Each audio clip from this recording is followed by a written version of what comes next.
Well, good afternoon, dear students. Myself, Dr. Ashish Garg, Associate Professor in Chemistry, SEET R.N. Ruia, Government College, Ramgarh, Shekhawati, District Sikar, Rajasthan. बच्चों, we start today our new topic, that is part 9. हम नवा भाग 9th part of this topic. So what is our topic? Our topic was proteins, amino acids and nucleic acids.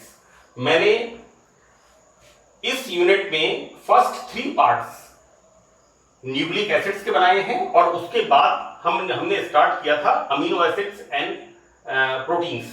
सो हम यहां पर इस part में study करेंगे आइसो इलेक्ट्रिक पॉइंट, सम विभव बिंदु.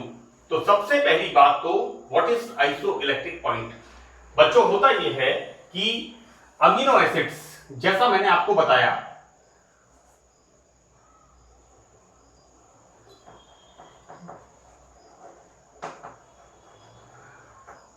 इस तरह के फॉर्म में मिलता है, that is the dipolar ion और ज्यूटर आयन. फाइन.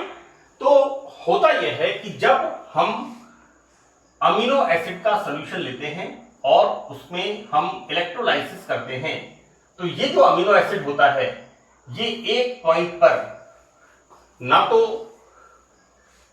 इस तरफ मूव करता है और ना ही इस तरफ मूव करता है, यानी नेगेटिव और पॉजिटिव इलेक्ट्रोड्स की तरफ मूव नहीं करता और बीच में एक बिंदु पर अटक जाता है, रुक जाता है. That is called iso electric point. Clear?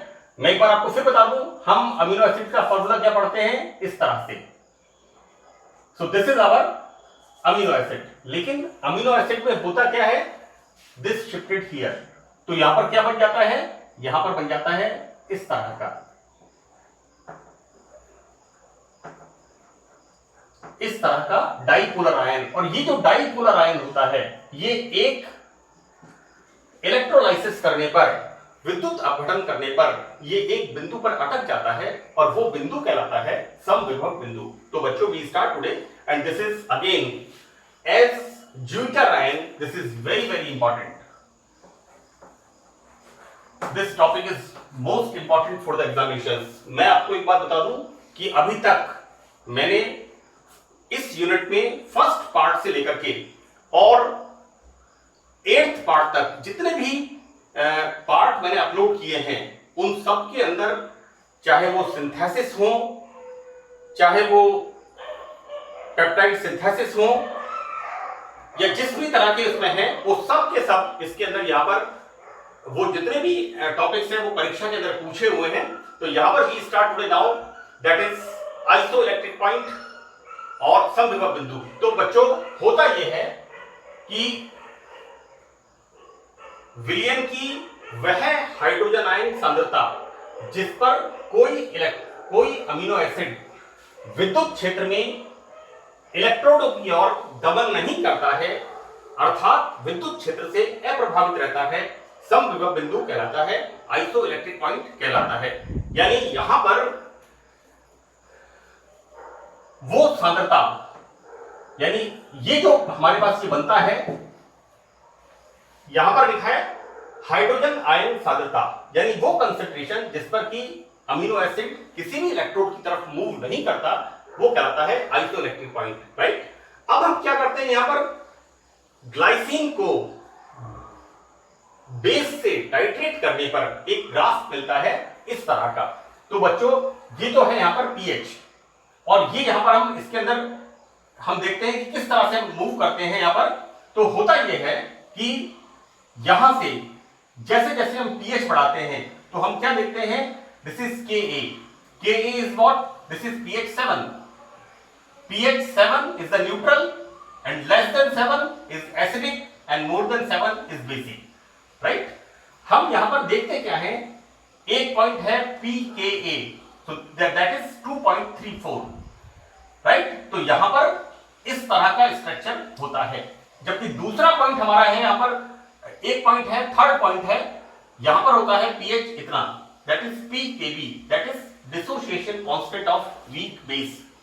हम यहां पर बात करते हैं फर्स्ट, पहला इक्विवेलेंट पॉइंट ये वाला, इसकी बात करते हैं।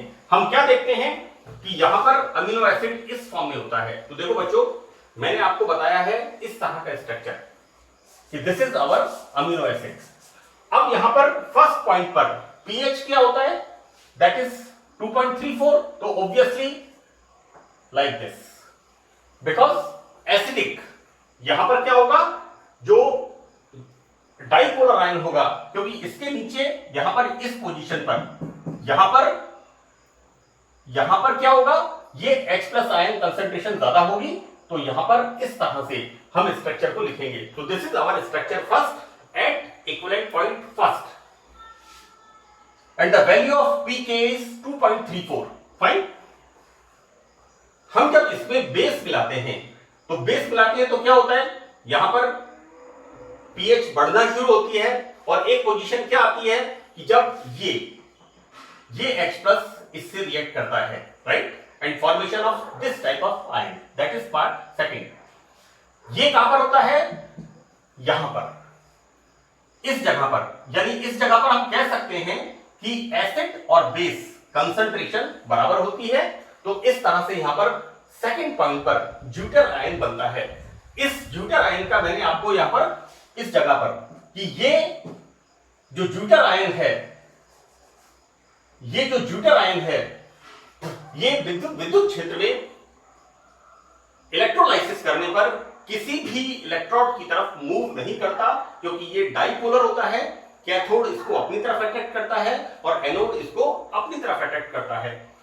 यहां पर दूसरा इक्विवेलेंट पॉइंट सेकंड, हम देखते हैं सेकंड इक्विवेलेंट पॉइंट। इस इक्विवेलेंट पॉइंट पर हम जब और बेस मिलाते हैं, तो ऑब्वियसली यहां से एक H प्लस, ये एक H प्लस रिमूव होता है and react with this base, and formation of H2N CH2CO minus, and this is the formation of third, right. अब हम देखते क्या है कि इस पॉइंट पर pH 5.97 पर, pH 5.97 पर मतलब क्या है, ये वाला, दिस इज सेकंड, और यहां ये होता है इसका इक्विवेलेंट पॉइंट IP। इस IP को मैंने यहां पर कैलकुलेट किया करके बताया है कि किस तरह से 5.97 pH पर ये IP यानी equivalent, that is isoelectric point, it's not equivalent point, it is isoelectric point होता है। तो pH 5.97 पर amino acid first, this is amino acid first and this is amino acid third. बच्चों, positive ion and negative ion, right. 5.97 पर जैसा मैंने आपसे कहा कि ये अमीनो एसिड ना तो इस तरफ जाता है और ना ही इस तरफ जाता है, ना कैथोड की तरफ जाता है ना ही एनोड की तरफ जाता है, क्योंकि यहां पर धन positive charge and negative charge ion की संख्या बराबर होती है। अब देखो बच्चों, यहां पर हमने देखा pH, दैट इज pH 5.97 पर this cation concentration first is equivalent to cation concentration third. It's very simple. हमें कुछ नहीं करना है, we start from this. यहां पर क्या है, pH कितना है 2.34, equivalent point first इस ग्राफ के अंदर, इस जगह पर। तो obviously H plus ion concentration ज्यादा होगी, स्ट्रक्चर फर्स्ट। जैसे जैसे इसमें हम बेस मिलाएंगे, proton will be remove out and formation of this dipolar ion. Now further in this dipolar ion again we put some base, हम टाइट्रेशन कर रहे हैं सो दैट यहां पर ये बनेगा, यहां पर स्ट्रक्चर थर्ड। बच्चों एक बात और बतानी है, दिस मेथड इज कॉल्ड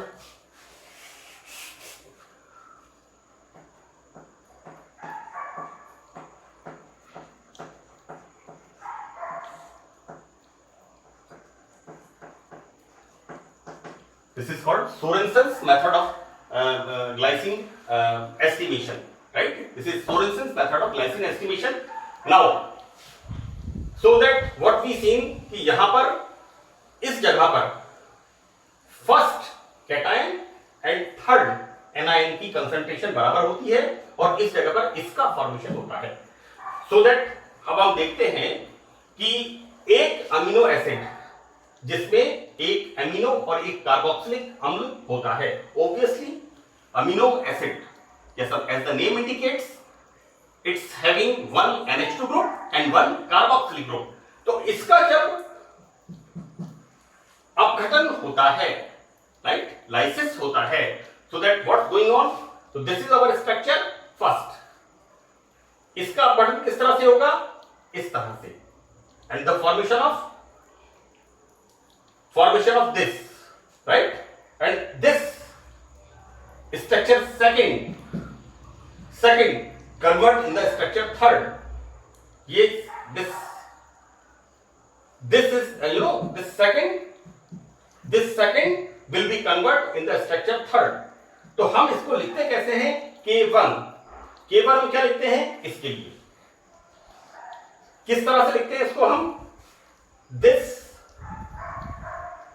बड़े ब्रैकेट में लिखा है हमने H2 plus CH2 COO minus and H plus is that is divided by this, right? Now K2, right? This is our equation first. ये हमारा पहला समीकरण है और हम देखते क्या है दूसरे इक्वेशन में K2 में क्या लिखते हैं हम? NH2 CH2 COO minus H plus divided by this dipolar ion, right? So this is our equation second. अब हम देखते क्या है कि आइसोइलेक्ट्रिक पॉइंट पर ये जो समविभव बिंदु है, राइट, ये जो समविभव बिंदु है, यहां पर जैसा मैंने आपसे कहा कि कैटायन एंड एनायन इनकी कंसंट्रेशन, बच्चों मैंने इसी को यहां पर रिपीट किया है. आप देखिए NH3 plus CH2 COH equilibrium का साइन है and then what I write here H2N CH2 CO minus, correct. ये जो वैल्यूज हैं, इनकी जो वैल्यूज हैं, देखो बच्चों यहां पर ये वाला, राइट, दिस वन, हम यहां पर रखते हैं तो क्या आता है यहां पर? This divided by K1. It's very simple. ये है, यहां पर इसकी जगह क्या आ जाएगा? K1, क्योंकि यहां पर हम क्या कर रहे हैं? इसकी वैल्यू यहां पर पुट कर रहे हैं. So that what we write here H3N plus CH2 CO minus H plus upon K1. And the same thing what we are doing here किसकी वैल्यू रखनी है हमें? यहां पर इसकी वैल्यू रखनी है. बच्चों देखो ध्यान से, आप इसको देखो, हमें इसकी वैल्यू यहां पर ये जो है दिस इज द एनायन. ये जो एनायन है अमीनो एसिड का, हमें इसकी वैल्यू रखनी है. तो क्या आएगा यहां पर हमारे पास? K2 this divided by H plus, right. और हम देखते क्या है इन दोनों का, यहां पर क्या होगा? ये से क्रॉस हो जाएगा, राइट. और क्या होगा यहां पर? H प्लस होल स्क्वायर बराबर K1 K2, this is K1 K2, और H प्लस बराबर under root this K1 into K2, H plus बराबर under root K1 into K2. And isoelectric point for a neutral amino acid, यहां पर हम क्या देखते हैं? pKa, this is the 2.34 plus pKb, this is for third. इसके लिए बच्चों pKa is the dissociation constant of weak acid and pKb is the dissociation constant of weak base, is divided by 2. अब यहां पर हम क्या करते हैं? ग्लाइसिन के लिए क्या देखते हैं हम? ग्लाइसिन में हम ये देखते हैं कि first point that is 2.34 and third point that is 9.6 is divided by 2 and this value is 5.97 and this is the isoelectric point for the glycine. Clear? So it's very simple. When Sorensen's method से हम glycine का estimation करते हैं और हम इसका isoelectric point calculate करते हैं। यहां पर इस ग्राफ में मैंने ये जो मैटर लिखा है सम विभव बिंदु आइसोइलेक्ट्रिक पॉइंट के लिए, this is complete and sufficient matter. 2 and 2.5 marks का ये शॉर्ट नोट पूछते हैं। आप इस ग्राफ को अच्छी तरह से बना करके आप स्टार्ट करिए and it is very simple. बच्चों देखो इस जगह पर क्या हो रहा है, pH less than 7, so that यहां पर ये वाला स्ट्रक्चर फर्स्ट, राइट, क्योंकि यहां पर ये COO minus due to concentration of H plus, due to बहुत ज्यादा अवेलेबिलिटी होगी, obviously pH is less than 7, less than 6, less than 5, less than 4, this is 2.34, right? So this is the structure. इसमें base mix किया, removal of H plus and formation of this dipolar ion. अब इसके अंदर this is the IP. Second point मैंने Roman में लिखा है first, second, third point और कुछ नहीं करना, हमें एक अमीनो एसिड का स्ट्रक्चर लिखना है और उसके अंदर हमें बेस मिलाते जाना है और हमारी रिएक्शन, हमारा जो ये टॉपिक है ये आगे बढ़ता जाएगा। तो इट इज वेरी सिंपल। एक बात मुझे आपको और बतानी है कि इस ग्राफ के अंदर